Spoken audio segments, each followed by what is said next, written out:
Hello guys, welcome back to my channel. This is பேடி. Horror movie ஃபேன்ஸ்க்கு இன்றைக்கி ஒரு சூப்பர் ட்ரீட் இருக்குது. செம்ம இன்ட்ரெஸ்டிங்கான ஒரு இந்தோனேஷியன் ஹாரர் மூவி பற்றி தான் இன்றைக்கி நம்ம பார்க்க போகிறோம். அந்த படம் பேர் என்னென்னா டெனங். ஆக்சுவலாக நம்ம இந்தியன் ஹாரர் மூவிஸில் பிளாக் மேஜிக், செய்வன, சூனியம் அப்படின்னு நிறைய விஷயம் பார்த்துருப்போம். ஆனால் இந்தோனேஷியாவில் அதே கான்செப்டை வச்சு ரொம்ப டார்க்காக ஒரு ஹாரர் படம் எடுத்திருக்காங்க. இந்த மூவி பார்த்துட்டு முடித்த அப்புறம் எனக்கு என்ன தோணுச்சுன்னா, இதில் ஜம்ப் ஸ்கேரை விட அட்மாஸ்ஃபியர் தான் அதிகமான பயத்தை நம்மளுக்கு கொடுக்குது அப்படின்றத நான் ஃபீல் பண்ணேன். ஸோ ஸ்பாய்லர் வார்னிங்கும் கொடுத்துட்டேன். ஸ்டோரி, இதோட பாசிட்டிவ்ஸ், நெகட்டிவ்ஸ், எண்டிங் எக்ஸ்ப்ளனேஷன், இது எல்லாத்தையும் இன்றைக்கி நம்ம இந்த வீடியோவில் பார்த்துடலாம். ஸ்டோரியோட சென்டர் கேரக்டர் பேர் லிண்டாங்கிறவங்க ஒரு அம்மா. லிண்டா ஒரு நார்மலான ஃபேமிலி லைஃப்பை வாழ்ந்துட்டு இருக்காங்க. திடீர்னு ஒரு நாள் அவங்களுக்கு ஒரு ஸ்ட்ரேஞ்சான சிம்டம்ஸ் தெரிய ஸ்டார்ட் ஆகுது.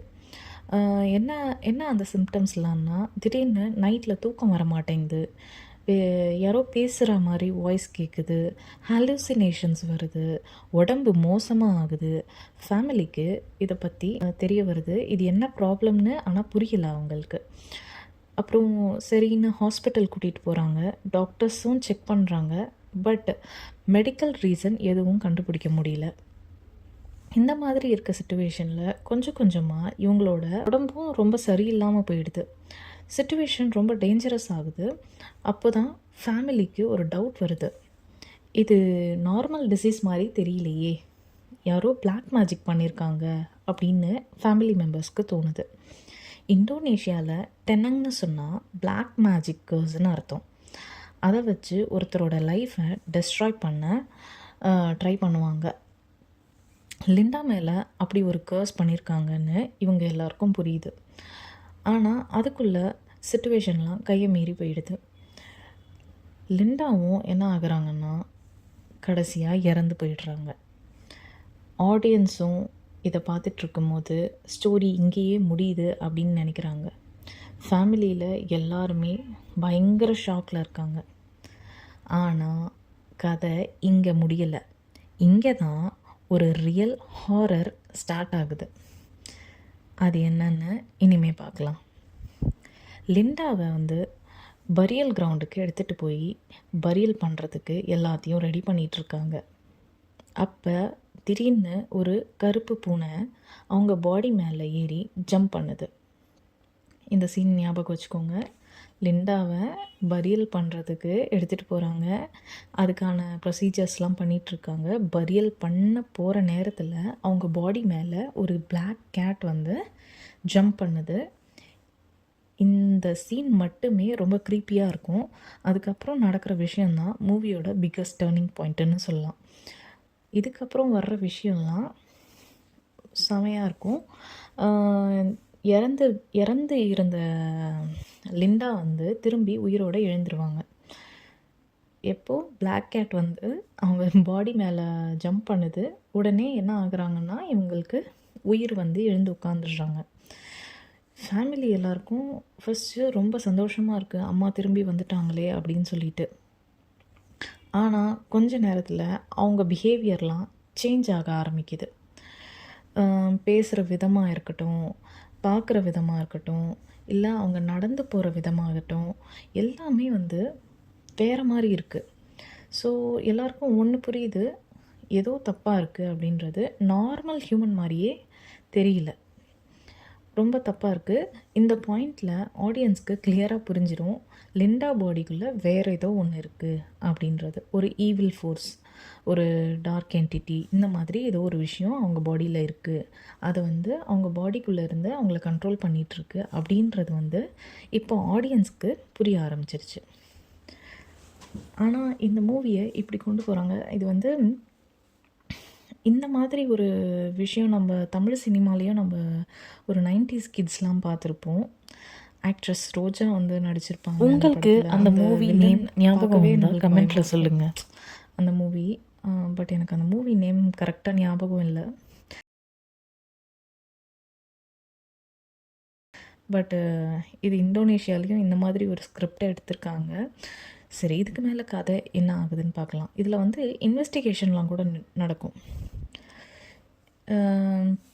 லிண்டாவோட பசங்க இருக்காங்கல்ல, அவங்கெல்லாம் வந்து இந்த மிஸ்ட்ரியை சால்வ் பண்ண ட்ரை பண்ணுறாங்க. யார் கர்ஸ் பண்ணாங்க, ஏன் எதுக்காக, என்ன ரீசனுக்காக கர்ஸ் பண்ணாங்க, இந்த ஈவில் ஃபோர்ஸ் என்ன அப்படின்றது இதெல்லாம் வந்து இவங்க வந்து நோண்ட ஆரம்பிக்கிறாங்க. அதை எப்படி ஸ்டாப் பண்ணுறது, இந்த கொஷின்ஸ்க்கெலாம் ஆன்சர் தேடுறாங்க. மூவியில் இன்வெஸ்டிகேஷன் போர்ஷன் கொஞ்சம் இன்ட்ரெஸ்டிங்காக போகும். ஃபேமிலி மெம்பர்ஸ்க்கு நடக்கிற பேரனார்மல் இன்சிடென்ட்ஸ் இது எல்லாமே சூப்பராக ஒர்க் ஆகிருக்கு. டோர் ஓப்பன் ஆகிறது, shadow moments, strange sounds, sudden appearance, இது எல்லாமே வந்து செம்மையாக ஒர்க் அவுட் ஆகிருக்கு. இந்த மாதிரி சீன்ஸ் அட்மாஸ்பியர் க்ரியேட் பண்ண யூஸ் பண்ணியிருக்காங்க. நான் பர்சனலி ஃபீல் பண்ணது என்னென்னா, ஜம்ப் ஸ்கேர் விட டென்ஷன் க்ரியேட் பண்ண தான் டைரக்டர் வந்து ஃபோக்கஸ் பண்ணியிருக்காரு. அதனால் ஸ்லோ பர்ன் ஹாரர் பிடிக்கிறவங்களுக்கு இந்த மூவி நல்லாவே ஒர்க் ஆகும். ஆனால் ஃபாஸ்ட் பேஸ்டு ஹாரர் எக்ஸ்பெக்ட் பண்ணுறவங்களுக்கு இது ஸ்லைட்லி டிசப்பாயிண்ட் பண்ணும். பட் கொஞ்சம் ஸ்லோவாக ஃபீல் ஆகும். அது மட்டும்தான் டிசப்பாயின்மெண்ட்டாக இருக்கும். எனக்கு இதில் என்ன பிடிச்சிருந்ததுன்னா,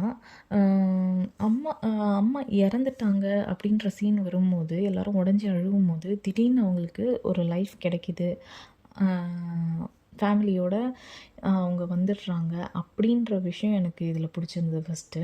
ஆனால் அவங்க வந்து அம்மாவே இல்லை. இந்த கான்செப்ட் வந்து கொஞ்சம் இன்ட்ரெஸ்டிங்காக இருந்தது. அண்ட் எனக்கு வந்து கொஞ்சம் ஃப்ளாஷ்பேக்ஸும் ஞாபகம் வந்தது. அந்த 90ஸில் நம்ம பார்த்த படம், எனக்கு இந்த சீன் வரும்போது அதுதான் ஞாபகம் வந்தது, அந்த படத்தோட சீனு. அதுக்கப்புறம் அட்மாஸ்பியர் பற்றி சொல்லணுன்னா, மூவி ஃபுல்லாக டார்க் மோட் மெயின்டைன் பண்ணியிருக்காங்க. பார்க்கும்போதே அன்ஈஸி ஃபீலிங் வருது. மேக்கப் அண்ட் ஹாரர் டிசைன் இதெல்லாம் வந்து பொசஸ்டு சீன்ஸை டீசெண்டாக இருந்துச்சு. பர்டிகுலர்லி லிண்டா கேரக்டர் ட்ரான்ஸ்ஃபர்மேஷன் வந்து ரொம்ப சூப்பராக இருந்தது. ஃபேமிலியோட எமோஷனு, அப்புறம் வந்து அதாவது ஃபேமிலியோட எமோஷன்னா ஜஸ்ட் ஹாரர் மட்டும் இல்லை, ஃபேமிலி எமோஷ்னல் கனெக்ஷனும் செமையாக இருக்குது. அதனால் கேரக்டர்ஸ் பற்றி கேர் பண்ண முடியுது. எது எனக்கு ஒர்க் அவுட் ஆகலைன்னா, ஃபர்ஸ்ட் ஆஃப் கொஞ்சம் ட்ராக் ஆன ஃபீல் கொடுக்கும். ப்ரெடிக்டபிள் மொமெண்ட்ஸ் இருந்தது. எக்ஸ்பீரியன்ஸ்டு ஹாரர் ஃபேன்ஸ் வந்து என்ன பண்ணுவாங்கன்னா, சில சீன்ஸ் இப்படி தான் நடக்கும் அப்படின்னு கெஸ் பண்ணுவாங்க. அதெல்லாம் வந்து கரெக்டாகவே இருக்கும். அதுக்கப்புறம் வந்து அந்தளவுக்கு பயம்லாம் இல்லை. பிகாஸ் சவுண்டு வச்சு இதில் வந்து பயமே கிடையாது. அதாவது ஜம்ப் ஸ்கேர்ஸ் எக்ஸ்பெக்ட் பண்ணக்கூடாது இதில். இது வந்து அட்மாஸ்பியர் பேஸ்டு ஹாரரு. அங்கே இருக்கிற இடத்த சுற்றிலும் இருக்கிற பயம்தான் இதில் இருக்கும். பட்டு அது கூட பெருசாக பயம் இல்லை. எண்டிங்கில் ஃபேமிலி ஃபைனலாக கர்ஸோட சோர்ஸை கண்டுபிடிக்க ட்ரை பண்ணுறாங்க. பிளாக் மேஜிக்கு பின்னாடி இருந்த டார்க் ஃபோர்ஸை கன்ஃப்ரண்ட் பண்ணுறாங்க. மெயின் கோல் லிண்டா பாடியில் இருந்த ஈவில் ப்ரெசன்ஸை வந்து ரிமூவ் பண்ணுறது தான் வந்து மெயின் கோலாக இருக்குது. கிளைமேக்ஸில் எமோஷ்னல் மூமெண்ட்ஸும் ஹாரர் மூமெண்ட்ஸும் மிக்ஸ் பண்ணியிருக்காங்க. மூவி ஓவரால் மெசேஜ் என்னென்னா, ஹேட்ரெட், ரிவெஞ்ச், பிளாக் மேஜிக் மாதிரி டார்க் திங்ஸ் இன்னசென்ட் ஃபேமிலி லைஃப்பை எப்படி டிஸ்ட்ராய் பண்ணுதுன்னு காமிக்கிறாங்க. அதாவது ஒரு நல்லா போயிட்டுருக்க ஃபேமிலியில் இப்படி ஒரு விஷயம் நடக்குது, அதனால் அவங்க எப்படி நொறுங்குறாங்க அப்படின்றத வந்து ரொம்ப க்ளீனாக காமிக்குது. ஓவராலாக பார்த்தா டெனங் ஒரு decent super natural horror movie. Mass jump scare movie இல்லை, ஆனால் dark atmosphere, black magic concept, possessed mother story line இதெல்லாம் பிடிக்கும்னா டெஃபினட்டாக நீங்கள் இதை ட்ரை பண்ணலாம். என்னோடய ரேட்டிங் இதுக்கு வந்து 3 out of 5 கொடுப்பேன். கண்டிப்பாக ஒரு முறை பார்க்கலாம். ஹாரர் மூவிஸ் லவ்வர்ஸ் இருப்பீங்கள்ல, அவங்கெல்லாம் கண்டிப்பாக இதை பாருங்கள். நீங்கள் டெனன்ட் பார்த்துருந்தீங்கன்னா உங்கள் ரிவ்யூவை கமெண்ட்ஸில் சொல்லுங்கள். வீடியோ பிடிச்சிருந்தா லைக் பண்ணுங்கள், ஷேர் பண்ணுங்கள், சப்ஸ்கிரைப் பண்ணுங்கள். நெக்ஸ்ட் ஹாரர் ரிவ்யூவில் வந்து கண்டிப்பாக மீட் பண்ணுறேன். Till then take care. Bye பாய்.